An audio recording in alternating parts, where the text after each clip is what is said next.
So this next session is a follow-up from the work that started. We had these folks talk last year about the program as it was getting started. It's a novel program to collect data to show why there's a need for state regulations related to private wells. And so we have Jim Starbard, the Massachusetts State Lead from RCAP Solutions. He's been there 13 years. He leads the technical assistance and training efforts in Massachusetts, Rhode Island, and Connecticut. Amie Shei is this says vice president, but I think that's changed since then, right? I might have that wrong. Of the Health Foundation of Central Massachusetts. I believe she's the president now, or CEO. Currently funding a collaborative multi-year project aimed at improving private well water through increased knowledge and enhanced local and state regulations. She has a PhD in health policy with a concentration on evaluative science and statistics from Harvard. And Kim Dash, who's a senior research scientist with the Education Development Center that develops, evaluates, and promotes the use of evidence-informed public health interventions. She holds an MPH from the University of North Carolina and a PhD in child, youth, and family policy from Brandeis University. And I probably butchered that too, so sorry. So yeah, they're all going to speak today about this really cool program that's going on in Massachusetts. Take it away.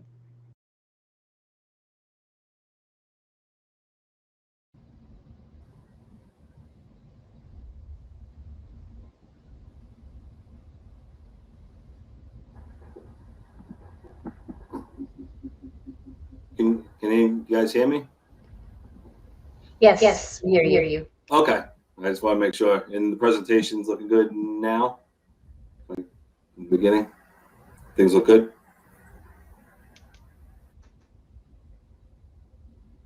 Okay, I'm going to assume they are. All right, so good afternoon, everyone. Greetings from Massachusetts. Like Steve said, we're going to go over the private well program to protect public health. If you were at the private well conference last year, you heard of us do a presentation on it. So we're just going to give you an update today. Again, like Steve said, joining me today is Amie Shei. She's the president of the Health Foundation of Central Massachusetts. Kim Dash from the Educational Development Corporation, a principal research scientist, and I'm Jim Starbard, Massachusetts State Lead for RCAP Solutions. So agenda, really going to go over the overview of the program, pilot year study, design and results, efforts to promote statewide private well regulations in the state, exploration of financial assistance, next steps for this project in the 2022, and open it up to questions and discussion at the end. So I just want to turn it over to Amie Shei to start off with an overview of the program. We have a leadership team comprised of representatives from the main organization, RCAP Solutions. Also, we have represented government, nonprofits, and relevant businesses. We're also privileged to have Steve Wilson participating on the leadership team as well. In addition, we have an advisory team, which is comprised of several local public health networks in the region where we're working, along with a drinking water expert at Northeastern University. So just wanted to provide you with a little bit of background about the Health Foundation, since it's probably unique for a funder to be participating in this type of conference. Just wanted to share that we are a health conversion foundation that was established in '99 to improve the health of those who live or work in Central Massachusetts. So our focus is in Worcester County and some of the surrounding towns, which is really located in the central part of Massachusetts. Our primary grant-making avenue is known as the Synergy Initiative. This typically comprises about 75% of our annual grant-making. We typically have about 4 projects in each round, totaling about $2 to $3 million per project over a 5-year period. And these are collaborative projects that are aimed at targeting health issues in Central Massachusetts, with comprehensive strategies aimed at systems or policy change. So we'll talk in a little bit about some of the policy changes we're trying to see implemented in the state. And because we do aim to change systems and policy, even though we start in Central Massachusetts, we hope to have an impact statewide. This infographic just shows you how the Synergy Initiative works. All of our projects begin with a one-year planning grant where they can really take a deep dive and think about the issue that has been identified and to think about potential interventions to address those issues. We then follow with a pilot year, which for this project was last year, and Jim and Kim will be sharing some results from the pilot year. And that's typically followed by about 1 to 3 years of implementation, where there is a strong emphasis on advocacy for policy or systems change. And you'll see at the bottom that evaluation occurs throughout the entire grant period because it is such a key component of our work in terms of continuous quality improvement and also being able to collect the data that we can then use to advocate for systems change. So a little bit about how this project came to be. RCAP Solutions initially approached the foundation in 2017 with an idea for one of our smaller annual grants known as the Activation Fund. They were looking to expand their existing EPA program, which is really aimed at well assessments, looking more at some of the physical and structural aspects of private wells. And they really wanted to expand their work because they recognized the importance of water quality. We very much understood the importance of that effort. At the same time, we recognized that there was a need for policy and systems change. So we really needed to develop a collaborative multi-year effort in order to achieve those goals. So that's how this project came to be. It's now known as the Private Well Program to Protect Public Health. It began in 2020 with several goals. The first was to educate private well owners on the importance of private wells and routine testing. The second was to engage local boards of health on updating local regulations because many have outdated regulations and some even aren't aware if they have regulations or not. Third was to provide technical assistance and free sampling for private well owners. And the fourth was to try to get statewide private well standards implemented so that there are uniform standards across the state.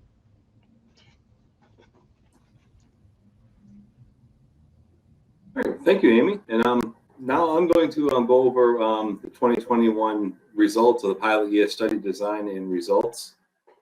So if you were at the Private Well Conference last year, you might have heard about the plans for that. So these are actually the results that we found after doing the 240 samples. So last year, we looked at 6 target communities and the focus on the 6 communities in Massachusetts and central northern Massachusetts. We planned on doing 2 towns at a time, about 2 months each time to for each town or each section of towns, I should say. So about 6-7 months to do all the testing, as well as what we did well assessments for each of all the homes. And I should also mention we did took the results and put it into the Be Well Informed tool, which was presented on there yesterday too. And each homeowner got the results put into the Massachusetts version of the Be Well Informed tool, as well as other outreach to the homeowners with the results. We picked these towns based on interest from 2020. We did some testing kind of broad throughout the whole target region, 2 per community, just really see where the interest was from some communities. We looked really at communities who primarily use private wells. We did have 1 community based on interest that had a large public water system that had maybe 30-40% of their town that served on private wells, but we chose them anyways because of the interest. And as you'll show you, we're actually glad we did because it was the community we did find the most issues with the wells we tested. And we were working with 2 different public health districts, the Montechusett Public Health Network and the Shei Associated Boards of Health. So with both those partners, we wanted to do 3 communities, so 3 from each district. So got a good spread throughout. So basically the results and why we really feel that there's a need for a minimum standard of a private well code in Massachusetts as opposed to each and every one of the 351 boards of health making their own rules is out of the 240 samples we took, 27% of the wells came back with either a health-based standard or a suggestion of a health-based issue, aka a total coliform positive. So looking at the results by piece, you can see total coliform bacteria was the #1 issue we did find. Out of the 240 samples we did, 34 of them came back with total coliform bacteria. They were all scanned for E. coli and any of the positive total coliform bacteria. And only 2 did come back with E. coli, which was good to see. But we did see quite a number of total coliform bacteria. But with the well assessment, though, we did also see, 90% of them, we could clearly see how the bacteria was getting in the well, and kind of already alerted the homeowner that, if you hear from us tomorrow, don't be surprised. And even if it does pass the bacterial test, you should really fix what we saw in the well, wells in the pit, problems with the well cap, etc. The second most common contaminant we did find was arsenic for the health-based standards, with 24 of the 240 samples coming back with arsenic. 12 came back with high radon. 6 came back with manganese above Massachusetts drinking water standard of 0.3 milligrams per liter. 0.05 to 0.3 is a secondary standard, but the 6 did come up above the health-based standard. Did five with wells with uranium, and like I mentioned, 2 with E. coli. When you went into the secondary standards, which we didn't go too much in depth as far as charting it well, but when you look at the secondary standards, the pHs, the irons, manganese under the health-based standard, issues like that, chloride, 52% of the wells that we did test did come out with at least something flagged by the lab. So, even if it wasn't health-based standard, 52% of the results we gave back to the homeowners did have something flagged by the lab for, either at least a secondary standard. And these are by town. You can see different towns. Like we said, each and every board of health makes their own regulations, has their own staffing, as far as health agent oversight. So we did expect to see some variation in tests. Big surprising one was Sterling. That community does have a large public water system, probably serves 60-70% of the community. But we did get large interest and tested over there. And, as you can see, 55% of those samples came back with a health-based standard or a total coliform bacteria. A lot of those being arsenic. That was a really hotbed for arsenic in that community. Each of these results in aggregate was given to the local board of health as well. We met with the local board of health before and after testing, went over what we found. We did keep the anonymity of the homeowners, so they didn't know each and everybody's home that was tested, but they got a snapshot of their community, water quality, if you will. And, we wanted to compare it to something. So we asked Mass DEP for a comparison of what they had for their public water systems for health-based standards exceeded. And, without total coliform, just straight health-based exceedances, total coliform would be an indicator until it's E. coli. Found that 18% of the samples came out with a health-based standard. Under Federal State Drinking Water Act regulations. Mass DEP reports only a 4.5% exceedance of health-based standards in community public water systems in the state. So we found that 4 times more private wells are having health-based issues as opposed to Mass DEP. And then when you put total coliform bacteria, you're all the way up to 27%, which any public water system operator will let you know. Just because you have total coliform bacteria, Mass DEP doesn't tell you it's no big deal. It's just an indicated bacteria. There's actions that must be taken. So when you're looking at 27% or 1 out of every 4 homes having some sort of health-based issue, we thought we'd found a serious possible health consequence in the state. So each homeowner, we did give some resources as well as their testing results. Did a lot of referrals to Mass DEP's PFAS sampling program. We have a PFAS regulation in the state for public water systems. Part of that also was some funding to do private well testing in communities that have 60% or more of their homes served by private wells. So we did a lot of referrals back and forth between the programs, and actually still doing that now, as well as, 5 out of the 6 wells that we tested last year were also part of this program. So there was a lot of trying to distinguish between the 2 programs. We're both doing 40 samples, so kind of a little complicated, but we tried to work together on it as well. Every homeowner got a guide to water quality testing for private wells, basically what they should test for and how frequent moving forward in Massachusetts. the idea of the program isn't just to test their well once and never do it again. Really to get them testing moving forward regularly as recommended. And I did mention every well tested. We took the results and put it in the Be Well Informed tool and sent it to every homeowner. And also, of course, we made referrals to the private well class, EPA well sites, well care hotline, and also a number of neighboring states have some really good resources for different issues. If a place had arsenic, Connecticut Department of Health has excellent one pages, so we use those from time to time too. So just say a picture says 1,000 words, so I just wanted to kind of show some of the pictures of what we saw out there, the actual pre-existing wells here in Massachusetts. Most of the codes after the well's in, the Board of Health really doesn't have any more oversight or any kind of requirements after that, including putting in new wells. This was a well that had a new pump put in about 4 years prior to me going out there and doing the well assessment and the test. There's a mobility impaired elderly woman. Of course, she didn't really get to go out and see how her well was doing. She called a professional well person to come in. This is how they left it. It appears to me that they over-tightened it, cracked the wellhead, didn't want to tell her, and just kind of left it like that. Of course, it tested positive total coliform bacteria. This is just kind of an indication of wells and pits and the unsafe condition that the covers are in. This is the renter was very happy to let me know that he made this cover by himself. The problem is it buckled when we opened it up, because you can clearly not be able to support a full-grown person, maybe even not a child, and a pretty good fall to get in there if you do happen to fall through. Two different other issues. One on the left here is another pit. Very interesting part of this part is the well pit, the fieldstone structure you see there, also serves as structure for the building. That is also the foundation for the left rear of the building.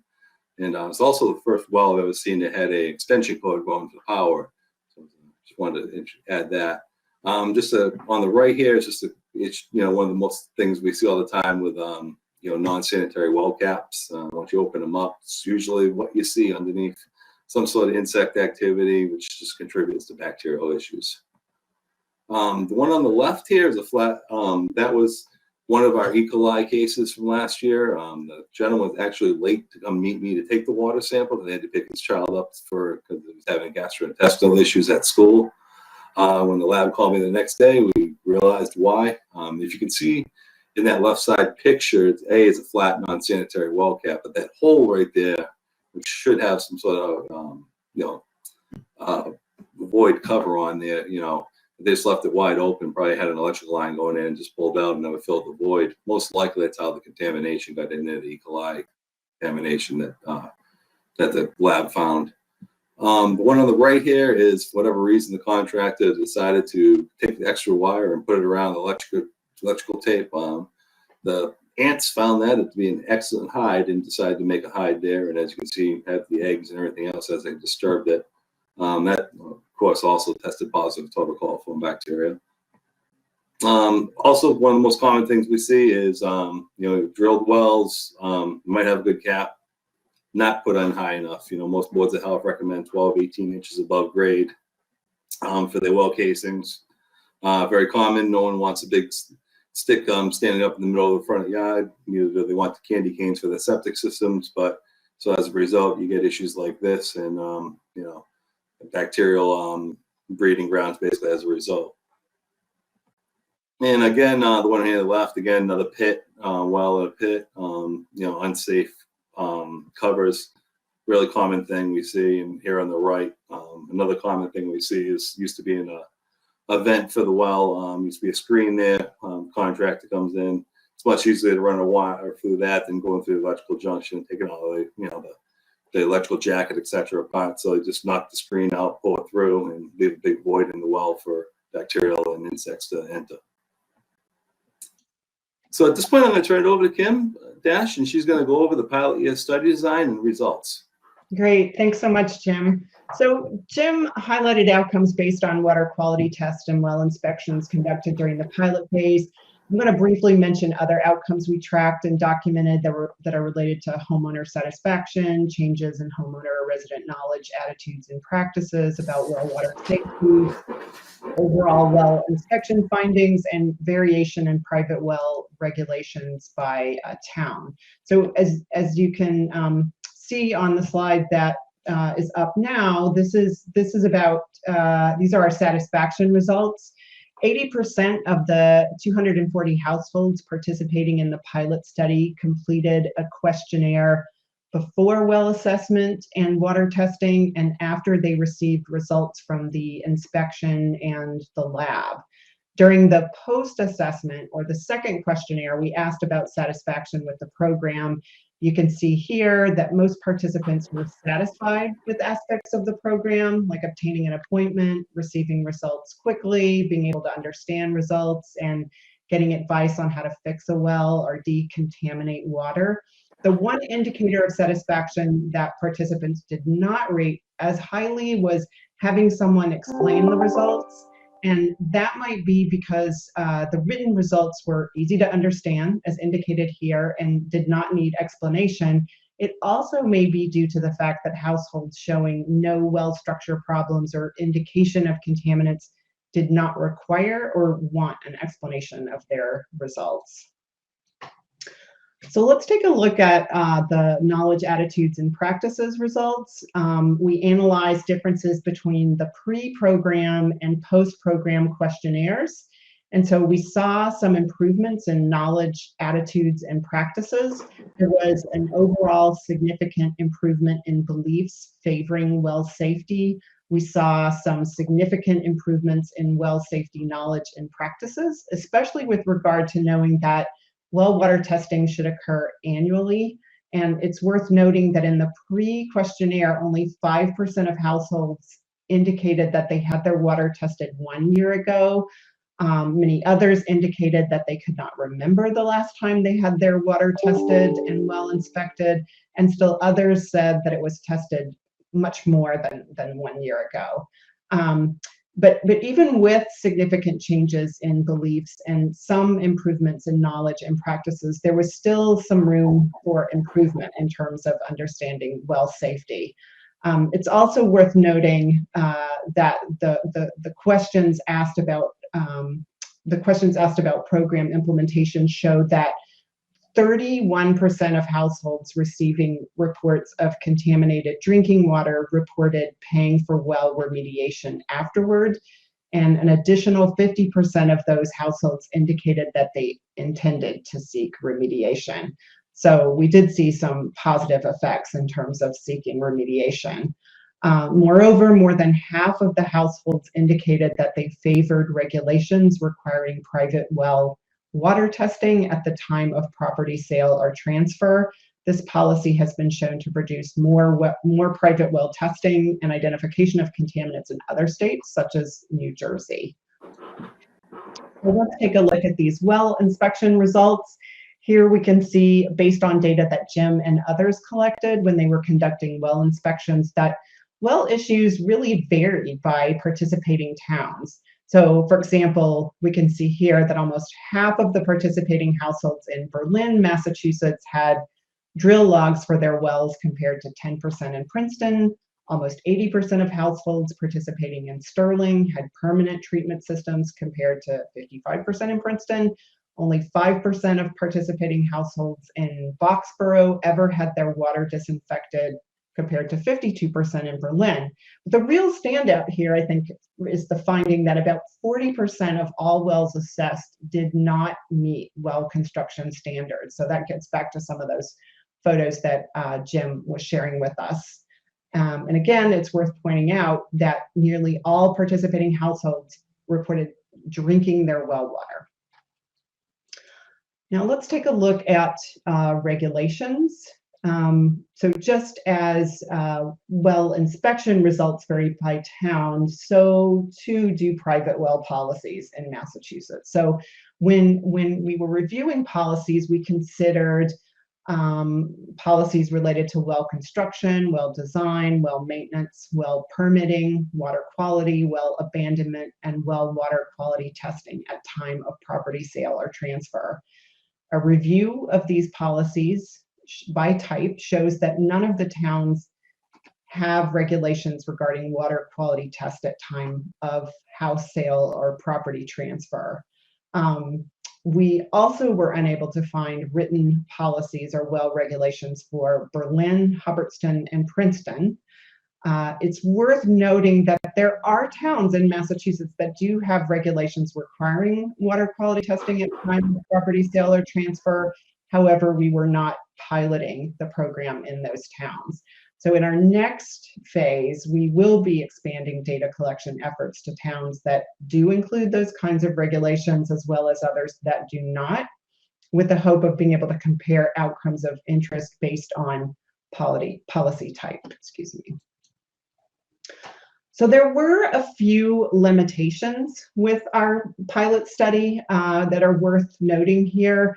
Most households that selected into the program were mostly highly educated and had incomes above the Massachusetts average. So it is possible that we might have found more contamination had participants included more households with lower incomes.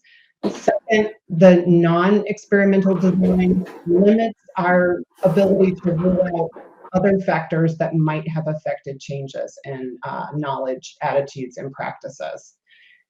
Even with these limitations, there are still some important takeaways here for scaling the program.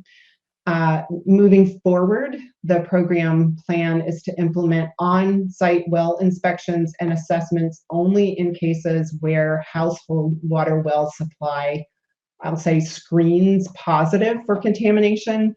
This is sort of a two-stage screening process that is commonly used with other types of health issues. And the reason for this is given some of the difficulties encountered in implementing the more universal on-site well inspection and assessment approach was, again, as I said, very labor intensive, and roughly 3/4 of households did not present with levels of contaminants exceeding the Mass DEP health related limits. And then another thing worth pointing out is that the program aims to provide incentives or low interest loans, or is at least looking into that for remediation and repair of wells. And this given that participants frequently cited cost of treatment as preventing well water testing and assessment. There's also some implications for policy. As noted, as Amie noted, RCAP Solutions is focused on developing, advocating for, and hopefully implementing statewide model regulations that incentivize well water testing. Findings also suggest the need for an awareness campaign along with model regulations, given that knowledge of private well safety, while improved with program implementation, is still limited. And moreover, given limited data on number of well water tests conducted, any model regulations or legislation should stipulate which entity will be responsible for tracking well water tests conducted and how this can be done.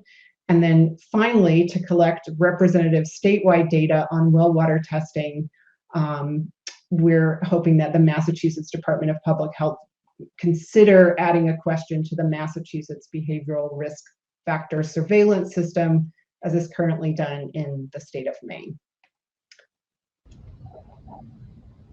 So now I'm going to pass things back to Amie.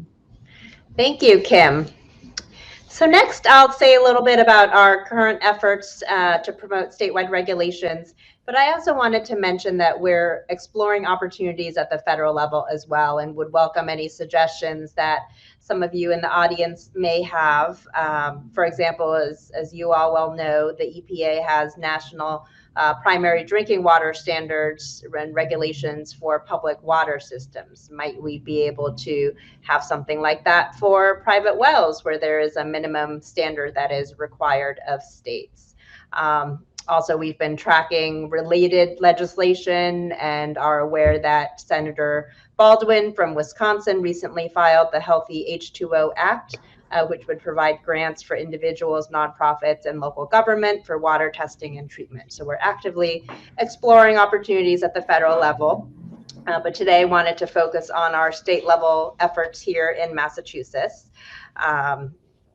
As you can see, and as we've said, there are no statewide private well regulations in Massachusetts. It really is up to the individual boards of health, of which there are 351 here in Massachusetts, to develop local regulations. And many have not done so, or they have outdated regulations that have not been revisited for decades.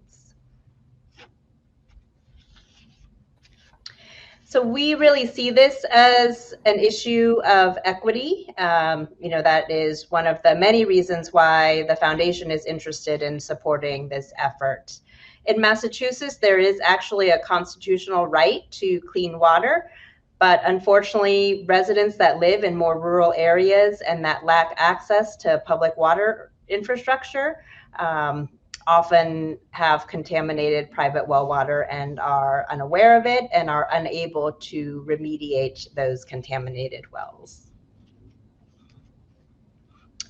So we're very glad to know that several other states have adopted statewide regulations, and we look to them as models of what can be done.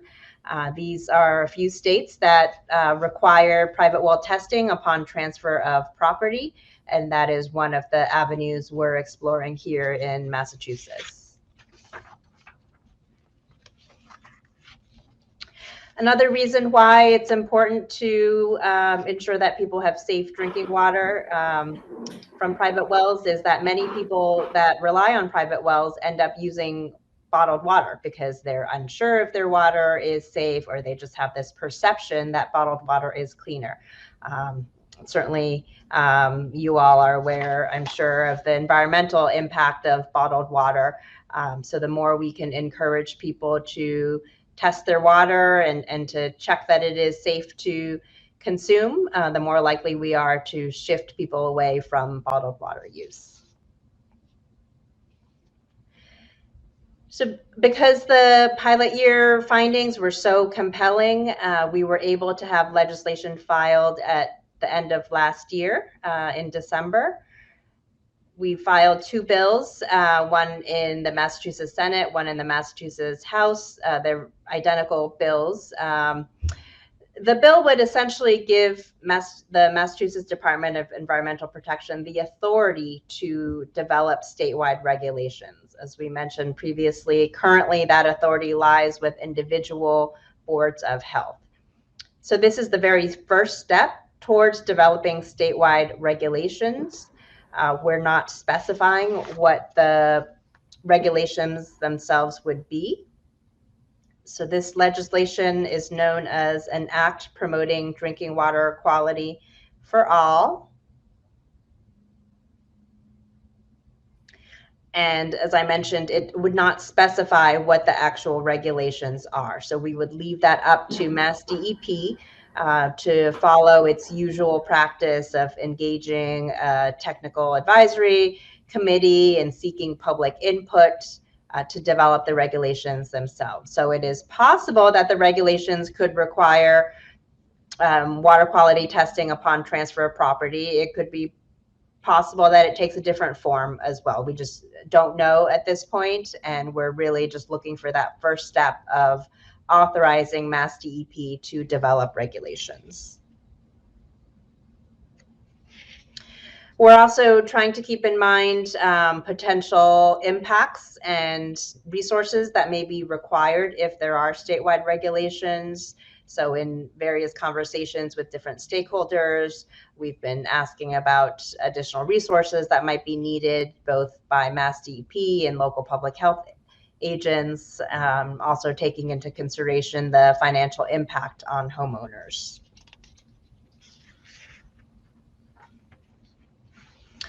So we've had great feedback from stakeholders. So our conference lead, Steve Wilson, has been actively participating and contributing to this project, and he also provided testimony when we had a hearing for the Senate bill, which was very much appreciated. And he said that this program has demonstrated the public health need of statewide rules and why they're necessary to provide equal protection for all citizens in Massachusetts. We also have another member of our leadership team who represents a regional council of governments in the western part of Massachusetts. And she provided testimony saying that for such a modern state, we have a surprisingly antiquated approach to ensuring safe drinking water for those not on municipal water.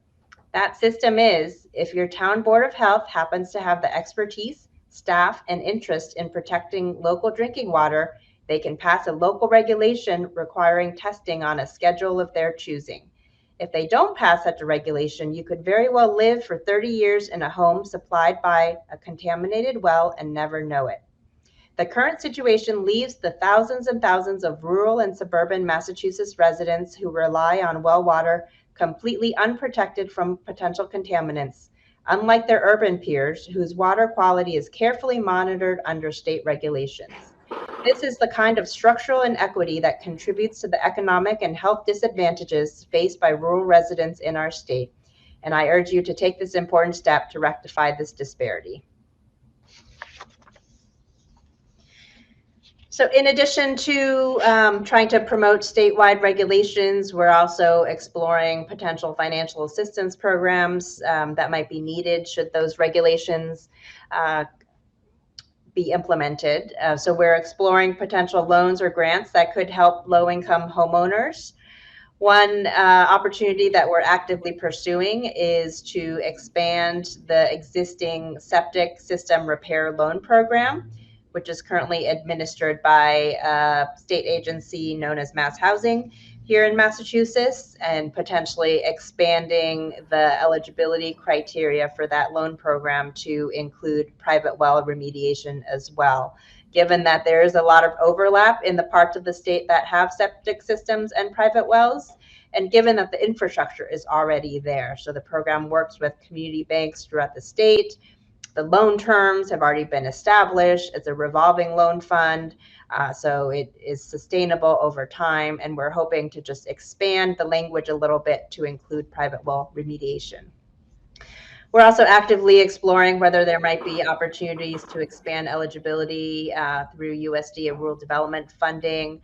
Our understanding is that sometimes those income criteria are extremely low, so very few people actually qualify for those funds. In addition, we're also exploring what other resources may be necessary by Mass DEP and also local boards of health, because they may have a greater role and greater responsibilities once these regulations are adopted. I'll turn it over to Jim. Okay, thank you, Amy. All right, so I'm going to talk about the project's next steps, what our plans are for this year, and while we talk about why private well regulations are needed, PFAS and private wells is a big issue too. The PFAS program, which isn't complete yet by Mass DEP, finishes up the end of June. Right now, it's about 5.3% of the private wells tested across the state have exceeded the new PFAS 6 regulation. In Massachusetts, we have a regulation of 20 parts per trillion for 6 of the PFAS compounds, if you will. So, we're over 1 out of every 20 homes tested just for PFAS. We did not for everything else is, exceeding the issue. So again, shows more credence of why, more attention is needed at private wells. So 2020 implementation year, we're looking to do, again, 6 towns, 40 samples per town, but this time we're going statewide. We're looking at statewide regulations. So we want to draw in, statewide interest and statewide attention, if you will. So looking throughout the whole state, we were in northern central Massachusetts. It was picked because we knew it was an area already naturally high in arsenic, uranium, radon. PFAS is a big issue there too.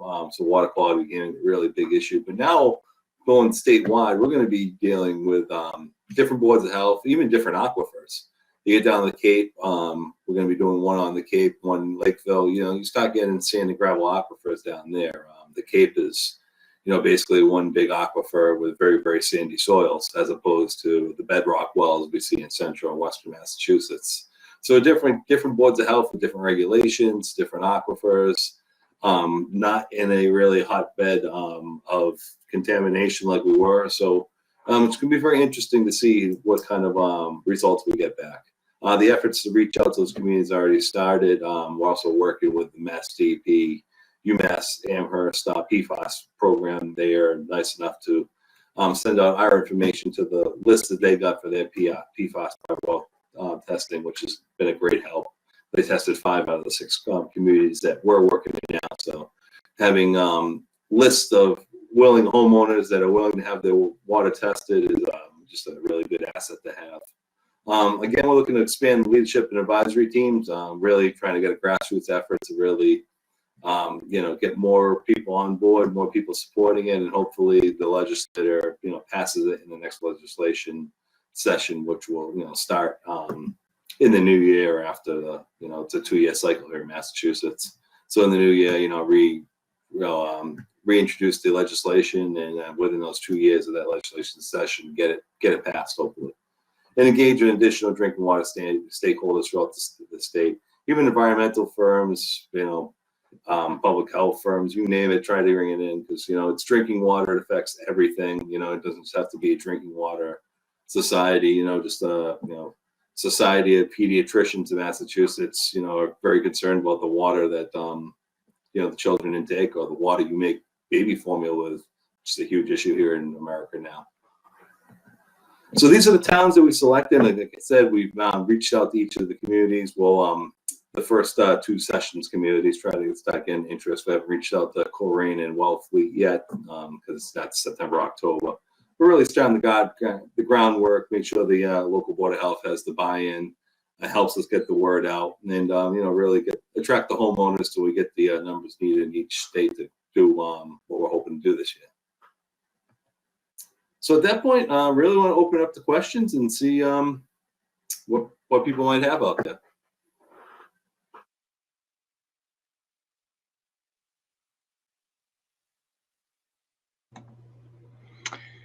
So we haven't got any questions. I'm surprised. Must have covered everything.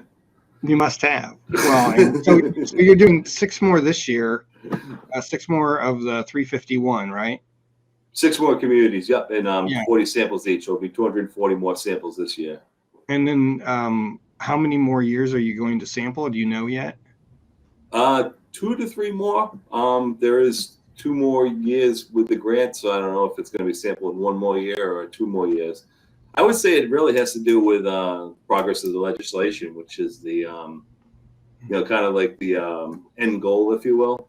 We were very happy to get it, introduced in the 2nd year. It was kind of like a cherry on top of the grant to get it, to get even introduced into the 2nd year of a 5-year grant was, way above expectations, if you will, which kind of led to us going statewide. I don't think if we would have not had that legislation introduced last year, I don't think we would be testing statewide, because, we'd still be trying to model it out with a smaller portion of the community. But now that we have the statewide interest and statewide ball rolling, it's kind of what made us go statewide for the testing. All right. We just got so there's a question. Minimize my. Are there any well driller or pump installer organizations that can help you develop a code? I don't.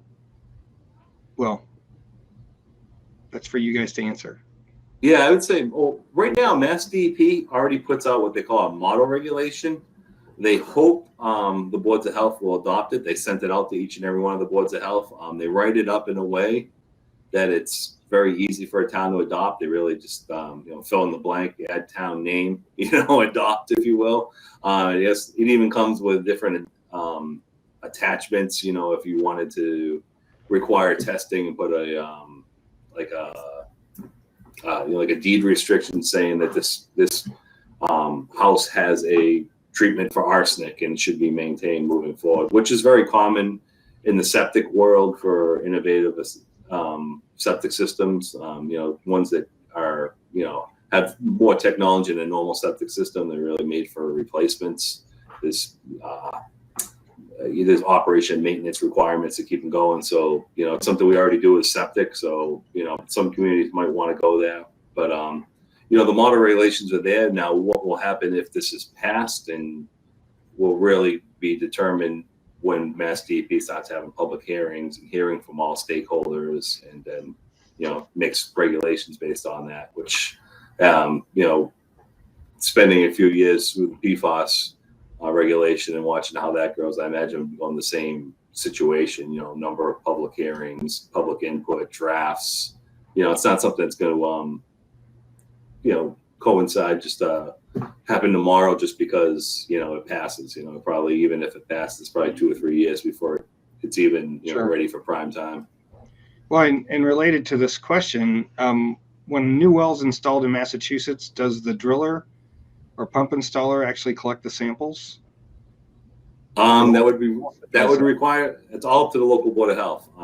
Okay. Well drill is, if they're in a community that doesn't have private well regulations, there's no samples. There's no, there's a well drill is from the state, they license them.